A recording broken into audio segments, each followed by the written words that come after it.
Excellencies, colleagues, friends, my name is Tetet Nera-Lauron, and on behalf of the co-chairs and the whole of the CSO Partnership for Development Effectiveness family, it is my pleasure and honor to welcome us all to this gathering, Istanbul Principles at 7, Breaking Ground, Taking Roots. I was trying to think last night, how to give you a nice welcome. And so I checked my Facebook. Facebook is a very reliable source of timely information and fake news. So I got across this article reminding me that it is the 7th death anniversary of Medardo Roda. We fondly call him and remember him as Ka Roda. He was a peasant, a taxi driver, and a jeepney driver. He was a freedom fighter who was jailed for rebellion during the struggle against the Marcos dictatorship. Ka Roda organized and led manifestations versus foreign monopoly control of the Philippine oil industry and government collusion. Ka Roda worked tirelessly for a truly progressive, democratic, and free society. He organized in the communities, in the streets, and he was also very much around in different arenas, engaging, parliaments, the police, the executive branches, even before engagement was fashionable and encouraged to do so. So as I welcome you all, as I welcome us all here in Bangkok, I'm reminded that it is in our DNA as civil society to expose and oppose what's wrong, and to also propose, by putting forward alternatives that work for the betterment of people and planet. I'm introducing you to a whole range of acronyms to familiarize you with things that in our day-to-day living. No? So it's in our DNA to expose, oppose, and propose, and we do this through AMO. AMO? Arouse, mobilize, organize. Now, 7 years ago, civil society, gathered in Istanbul, Turkey, to adopt the Istanbul Principles on CSO development effectiveness. It was the result of a 3-year, very exciting process that involved thousands of civil society organizations globally. And, we came together to affirm these principles that define us as civil society. The Istanbul Principles are not new. These are the core values, our indicators of us being effective development actors, performing a variety, diverse roles in society. Of course, everyone knows that CSOs are, primarily watchdogs. We are advocates. We do service delivery. We are mobilizers in the community, and many, many other roles. So the Istanbul Principles are the measure of effectiveness and holding ourselves accountable. No? So this journey has not been easy nor even. We do recognize that we still need to do a lot of homework and housekeeping. So it's not to say or not to give us excuses, but let's face it, now we want to have an honest conversation today and over the next few days, but we do recognize that even among us, civil society, there's a low awareness on the Istanbul Principles. Now perhaps there is 3,000 people in the whole planet. Those who have been involved in the process of defining the Istanbul Principles. But these 3,000 people should have a multiplier effect. No? There's low level of awareness on the Istanbul Principles, not because it's not important, but because there are other urgent concerns, there are other urgent struggles, as I've reminded you about the life of Ka Roda. We also recognize that there are limits and challenges in our capacities because it is not very easy. We do need to devote and invest a lot of time in making ourselves really, really effective according to the indicators that we have defined ourselves.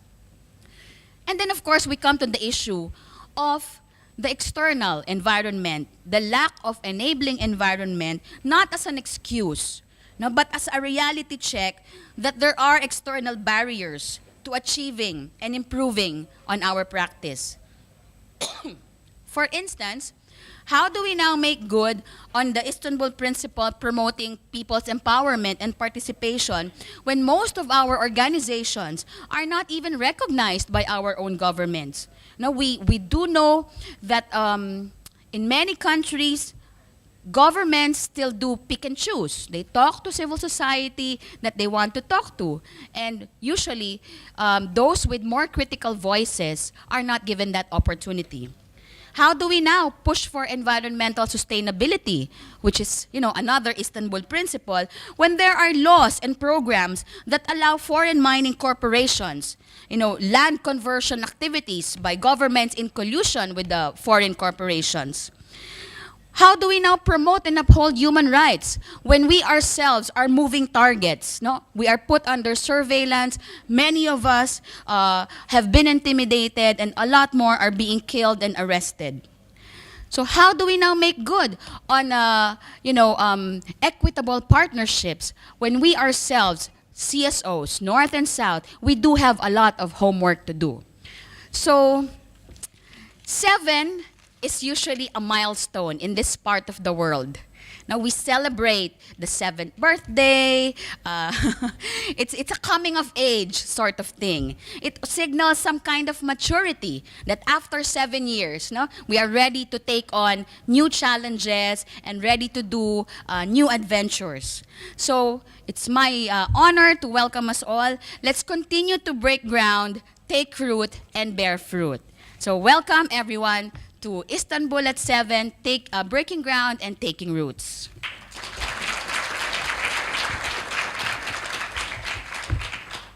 Okay, so you will see and hear more and more of me in the next 2 days. I would now like to call on our keynote speaker. She is the UN Independent Expert on International Solidarity. She's Filipina, and I'm very, very happy and proud to introduce to you Professor Virginia Dandan to talk to us about an enabling environment for civil society effectiveness in Agenda 2030. So friends, let's hear it from Professor Dandan.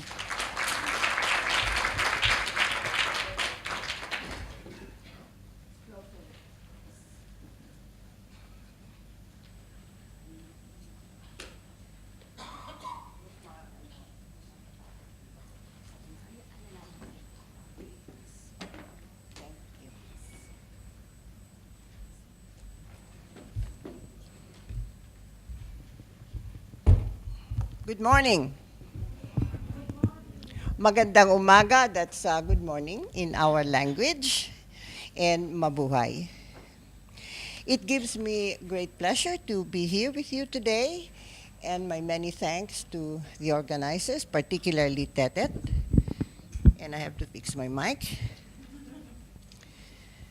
And I very much look forward to interacting with you beyond what I'm going to tell you this morning, but I would like to be able to engage with you during the workshops. Can I go down a bit? There. That's better.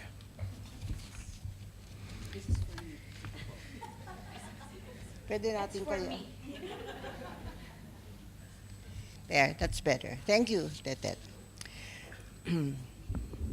According to the recently launched Civicus Monitor, more than, how long do I have, Tetet? Just wave to me, sort of, when you're there. Thank you. According to the recently launched Civicus Monitor, more than 32 billion people live in countries in which civic space is either closed or repressed.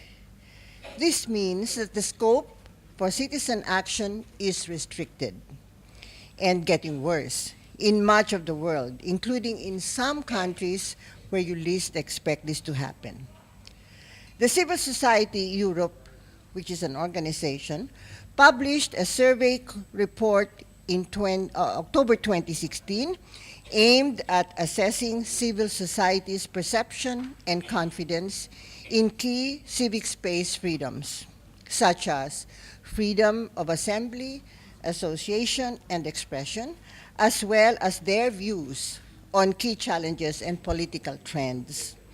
The survey findings identified the main areas of concern, which includes decrease of financial support, increased conditionality of funding that limits advocacy activities, lack of effective and adequate consultation mechanisms, and development of measures and legislation in the area of security and surveillance, which have had a chilling effect on civic space, as Tetet has already mentioned.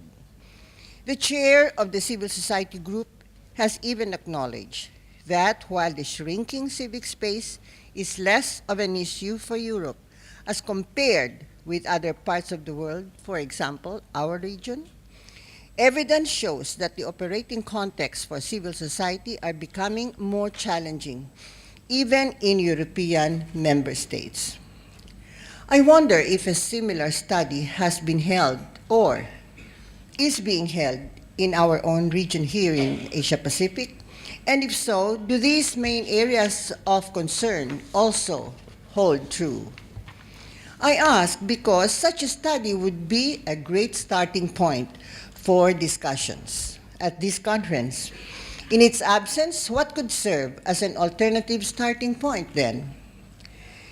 In reviewing the Nairobi outcome document, I was once again struck by how familiar the commitments made by governments can be to the many other outcome documents over the past decades, using similar language, applied, of course, to different situations, and always stating ambitious and good intentions. Sometimes it seems to me as though there is a template used in all of these outcome documents. And once again, I wonder to myself, what is the level of awareness among the constituents of these governments regarding the commitments they are making outside of the country?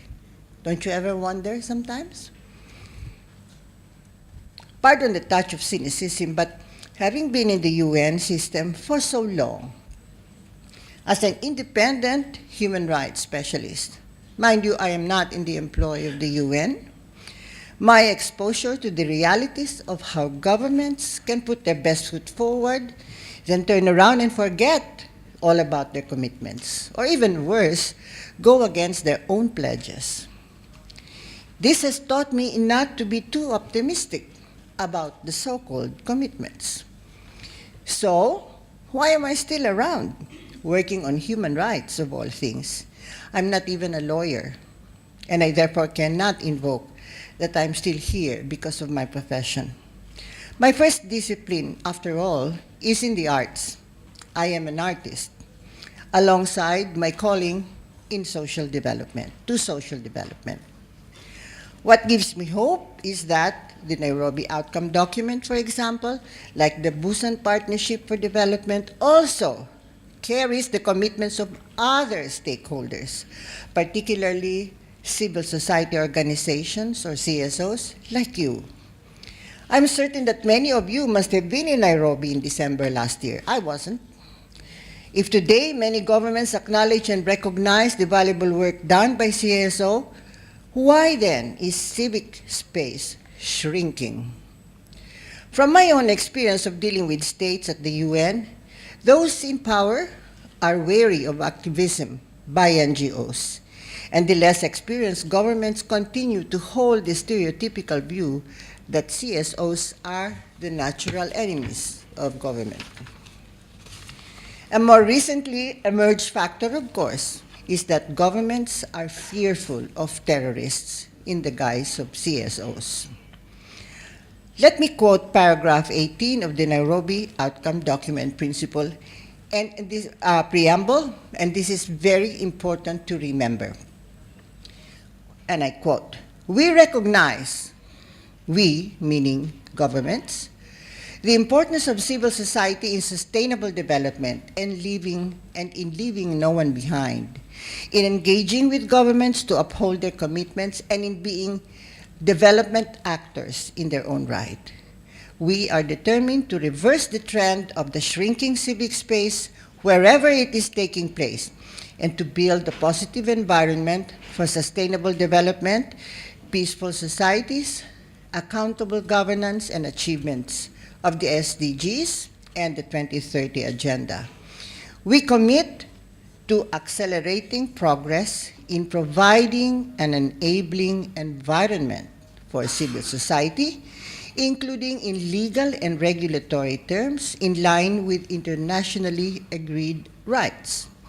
In this context, we encourage inclusive multi-stakeholder dialogue at country level, supported by capacity-building measures, end of quote. And so right there is the solution of what we're looking for to reverse the trend of the shrinking civic space. Indeed, we are here to discuss initiatives to reverse this trend, because without the engagement by civil society organizations, there will be nothing of progress. Maybe there will be progress, but very slow, crawling at a very, very slow progress rate in development. Perhaps we should also discuss strategies then to remind and hold governments to the commitments they pledged as recently as in Nairobi in December, but also in other similar summits and world conferences.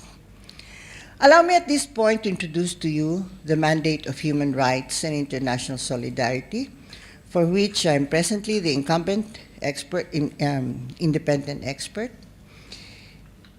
Not so much because this is a promotional effort, but because I would like to show to you why it is so relevant to what we are confronting these days as far as development effectiveness is concerned.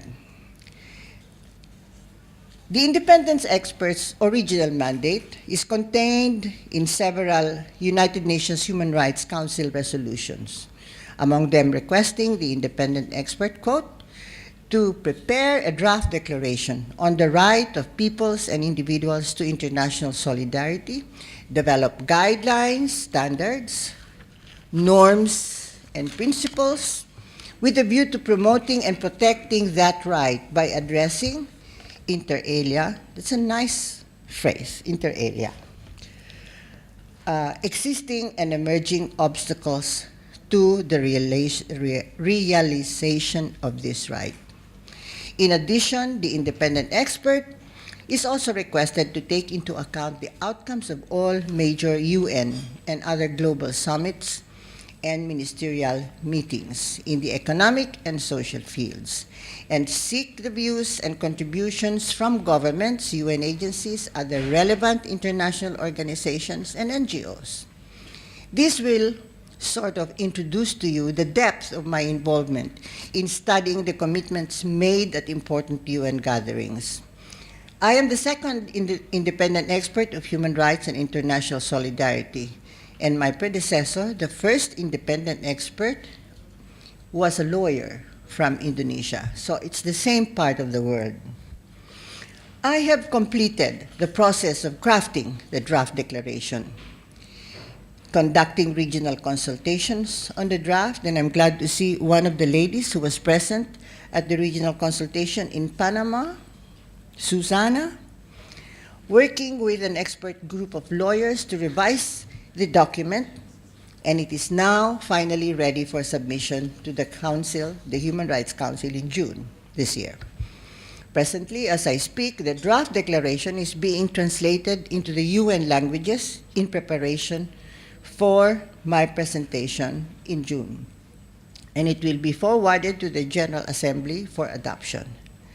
Now let me get back to what international solidarity is.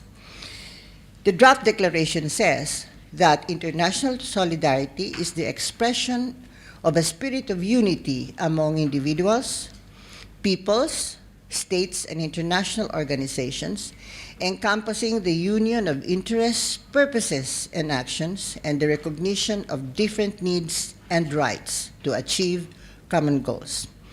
It also states that international solidarity is a foundational principle underpinning contemporary international law in order to preserve the international order and to ensure the survival of international society. I'm sorely tempted, really, to delve deeper into the meaning of international society, but this is not the proper forum. The Declaration identifies the rights holders and duty bearers of the right to international solidarity. Of course, the primary duty bearers would be the states, but the draft declaration also identifies as duty bearers international organizations and non-state actors who also have a duty to respect the right to international solidarity, particularly in situations where such actors bear similar and complementary responsibilities to the duties of states. You know, many of the Western states objected to the fact that this draft declaration places and implies that CSOs are at the same level as the states if they are assigned particular obligations. But despite the objection, I still decided to keep this offending article in the draft declaration because based on my experience, I am convinced that non-state actors such as CSOs, particularly those doing development work, must also be held accountable for both their actions and inactions, just like all states.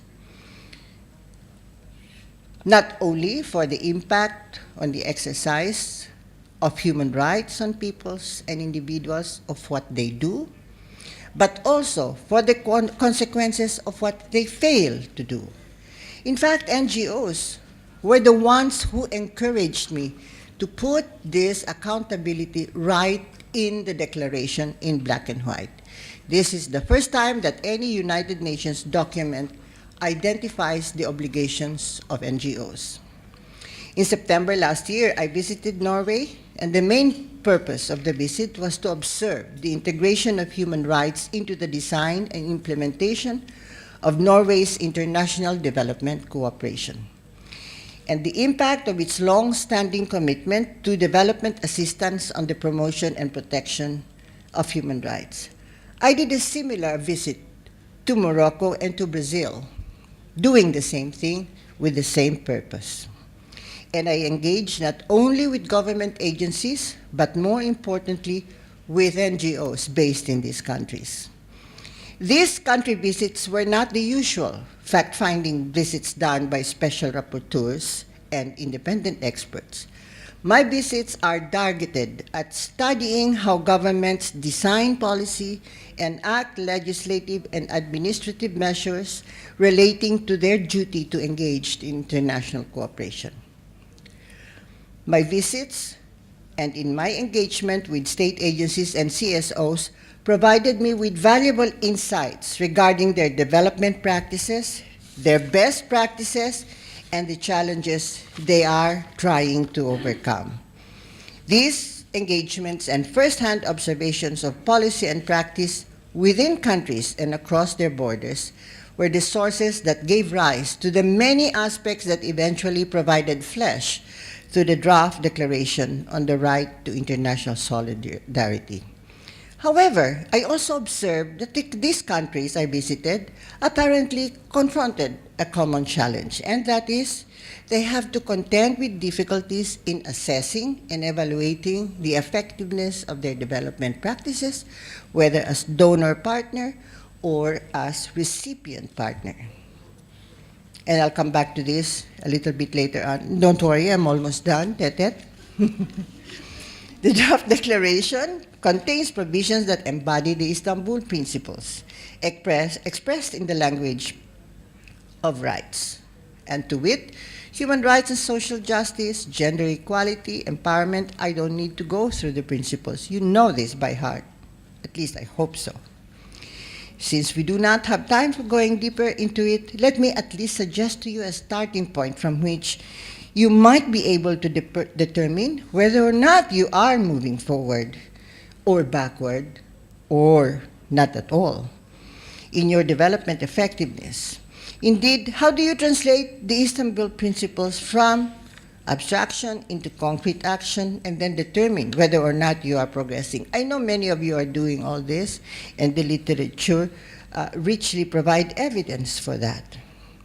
In my thematic report to the UN General Assembly in October 2015, I focused on 3 elements essential to a rights-based approach to development effectiveness in the context of state practice: good governance, accountability, and participation.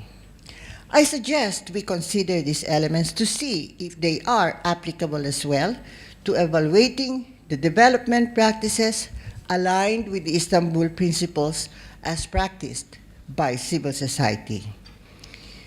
Good governance can be simply defined as the exercise of authority through political and institutional processes that are transparent and accountable and that encourage participation. Good governance is implicitly linked to human rights standards. For example, in ensuring access to basic services, especially for the most marginalized and disadvantaged sectors. Accountability is a complex issue, as you know, and it cannot be narrowed. It has to be narrowed for specific purposes. From a human rights perspective, accountability refers to the obligation of actors to take responsibility for the impact of their actions and inactions. Participation implies ownership of development initiatives by all relevant stakeholders and not just the government. And there is no blueprint for the participation because it plays a role in as many different contexts and in as many different purposes. Implementation of government goals at the national level requires the state to support and enable a robust, vibrant civil society to be its partner in government efforts for service delivery and in promoting accountability of all actors in the implementation of the SDGs. International cooperation is a duty of states and targeted to its primary responsibility to implement human rights obligations on the national level. Global partnerships, when positioned within this broader frame of international cooperation, would regain some of the momentum and credibility lost within the MDG Goal 8 framework. You remember that Goal 8 that nobody even talked about.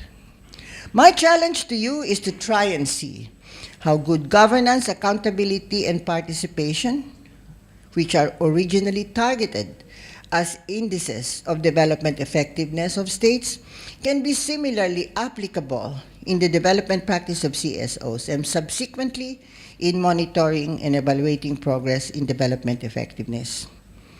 In my human rights work, spanning more than 25 years, I have observed that despite invocations of human rights that come so easily to the fore when violations occur or undeniably evident, the true value of human rights as a positive intervention in the scheme of world affairs continues to be in the realm of abstraction and lip service.